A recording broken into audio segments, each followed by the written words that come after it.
Good morning students. अपनी पिछली class में हमने षष्ठः पाठः भ्रांतो बालः उसका अनुवाद पूरा पढ़ लिया है।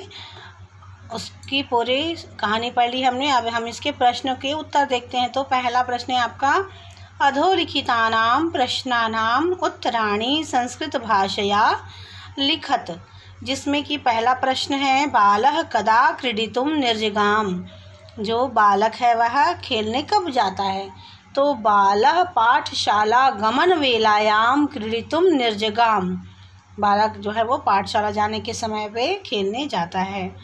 दूसरा प्रश्न है, बालस्य मित्राणि किमर्थं त्वरमाणा बभूवुः। बालक के मित्र जो हैं वो क्यों जल्दी जल्दी कहाँ जा रहे थे?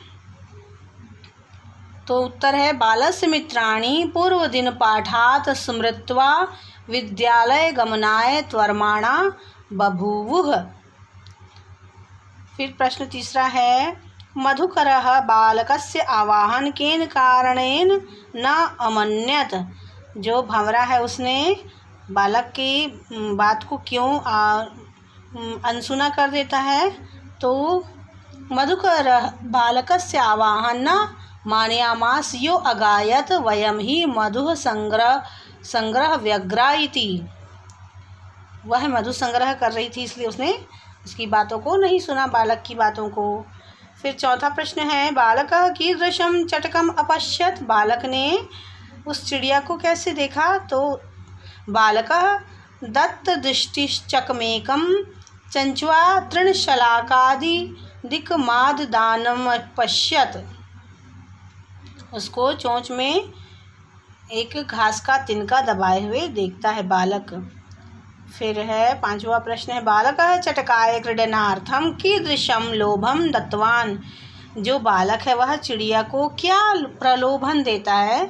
तो इसका आंसर है, कहता है कि त्यज शुष्क में तत् तृणं स्वादिनी भक्ष्य कवलानि ते दास्यामि इति लोभम दत्तवान। कि उसको कहता है कि मैं तुम्हें स्वादिष्ट भोजन का कौर दूंगा, ऐसा उसने प्रलोभन दिया था बालक ने चिड़िया को।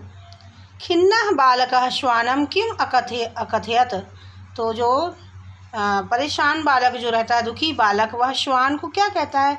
तो खिन्नः बालकः श्वान अकथयत किम पर्यटसि अस्मिन् निदाघ दिवसे आश्रय स्वेदं प्रच्छाय शीतलं तरुमूलम् अहमपि क्रीडा सहायं त्वामेवानुरूपं पश्यामीति। कि मैं कहाँ घूम रहे हो तुम? धूप में आओ मेरे पास यहाँ पर पेड़ की छाया में, और मैं भी तुम्हारे जैसा कोई साथी चाह रहा हूँ खेलने के लिए। फिर विघ्नित मनोरथः बालः किम अचिंतयत। जो टूटे मन से वो बालक क्या सोचता है? तो विघ्नित मनोरथः बालः अचिंतयत कथ अस्मिन् जगति प्रत्येकं स्वस्वकृत्ये निमग्नो भवति न को अप्यहमिव वृथा कालक्षेपं सहते नमः एतेभ्यः यर्मे तंद्रालुतायां कुत्सा समापादिता। कि किस प्रकार से इस जगत में सब लोग अपने अपने काम में लगे हुए हैं, और सबको मैं धन्यवाद देता हूँ कि सबने मुझे आलस्य की निद्रा से जगा दिया। दूसरा प्रश्न है, निम्नलिखित तस्य श्लोकस्य भावार्थं हिंदी भाषया आंग्ल भाषया वा लिखत। तो यो मां पुत्र प्रीत्या पोषयति स्वामिनो गृहे तस्य रक्षा नियोग करणान् मया भ्रष्टव्यमीषदपि। तो इसका इस श्लोक का अर्थ यह है कि जो स्वामी मुझे पुत्र की तरह मेरा पालन करता है, जो गृह स्वामी जो है वह मेरा पालन पोषण पुत्र की तरह करता है, उसके घर की रक्षा करने का काम छोड़कर मैं कहीं भी नहीं जा सकता। वह मेरा परम कर्तव्य है ना, तो मैं इस तरह का काम नहीं कर सकता कि उसके घर की रक्षा ना करूं। फिर आपका तीसरा प्रश्न है, भ्रांतो बालः इति कथायाः सारांशं हिंदी भाषया आंग्ल भाषया वा लिखत। तो इसका आपको सारांश लिखना है पाठ का। तो सारांश ये है कि एक बालक है जो सब बच्चे शाला जाते रहते, परंतु वह ऐसे ही अकारण ही खेलने के लिए बाहर आ जाता है और अपना कोई साथी ढूंढता है खेलने के लिए, जबकि उसकी क्लास के बच्चे जो सब स्कूल जाते रहते हैं अपनी पूरे दिन का पाठ पढ़कर। तो सबसे पहले वह एक भंवरे के पास जाता है, तो मधुमक्खी के पास जाता है। तो वह मधुमक्खी कहती है कि मैं अभी मधु शहद इकट्ठा करने में लगी हुई हूँ। और फिर वह किसी चिड़िया के बच्चे के पास जाता है, तो वह भी कहती है कि मैं अपना घोंसला बनाने में लगी हुई हूँ।